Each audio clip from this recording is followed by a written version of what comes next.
Episode 8 of She the People begins the finale of Part 1 with Antoinette ringing Kelly off the back of her successful dinner. She's looking to bring in some new staff and wants Kelly Washington to be part of what they're building after being woefully undermanned for much of the season, not to mention Henry's henpecking and racist digs. It's time for a much-needed change in office.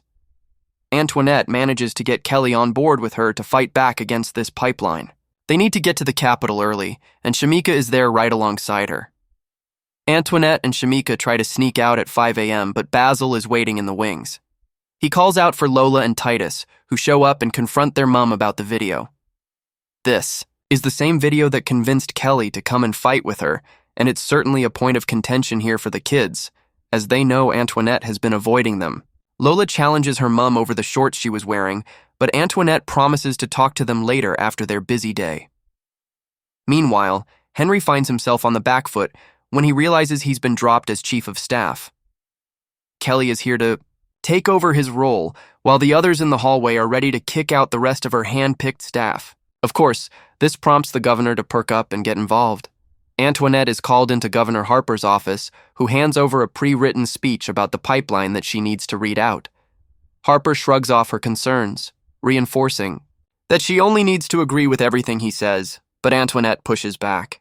She doesn't want to just be a pushover anymore, and after standing up for many kids in the community, she's finally ready to make her stand.